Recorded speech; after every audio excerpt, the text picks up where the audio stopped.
In a historic move, China has approved a plan to raise the retirement age for the first time since 1978, marking a significant shift in policy aimed at addressing the challenges of an aging population and a shrinking labor force. Just came around to say hello. I'm so fly. You took a nosedive. Careful when you play on my level. For you it's so. Hey, hello. Motorola Razr 50 Ultra. Flip the script. Hello, Moto. The decision, reported by the state-run Xinhua news agency on Friday, was endorsed by the country's top lawmakers. Men will see their retirement age rise from 60 to 63, while women's will increase from 50 and 55 to 55 and 58, depending on their roles.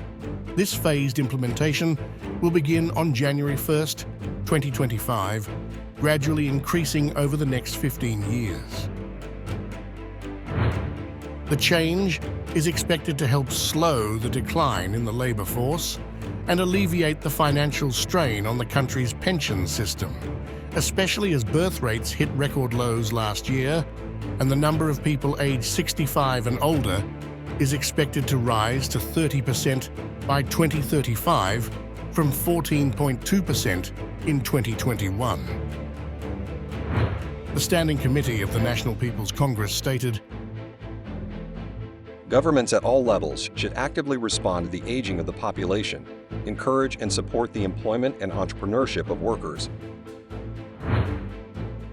The committee also called for enhanced protection of workers' rights and improved elderly care, while giving the State Council the authority to adjust the measures if necessary. The Communist Party had already signaled its intentions in July, announcing that the retirement age would rise in a voluntary, flexible manner. However, as the policy discussion gained momentum this week, social media saw a flood of anger, with many Chinese workers expressing concern over the sluggish job market and age discrimination in the hiring process, an issue the government had vowed to address just last month. Despite efforts to ease the transition, public sentiment remains tense as workers brace for the impact of the new policy amid ongoing economic challenges. Observers say that the impact on the economy in the short term should be limited due to the gradual approach, yet the reform may test the patience of workers already facing increased competition in the job market. Starting in 2030, the reform will also require Chinese workers to contribute longer to their pension accounts before they can claim benefits. The contribution period will gradually increase from 15 to 20 years, which is expected to further ease the pressure on the pension system, allowing more time to accumulate funds for retirees.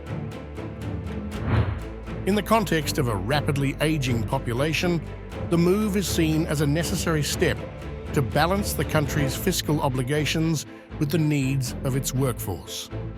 Although the long-term economic impact remains to be seen, the gradual approach is intended to minimize disruptions while ensuring that China remains competitive in the global economy. As China embarks on this delicate balancing act, the success of the retirement age hike will hinge on how well the government addresses concerns over labor market conditions, age discrimination, and the financial stability of its aging population.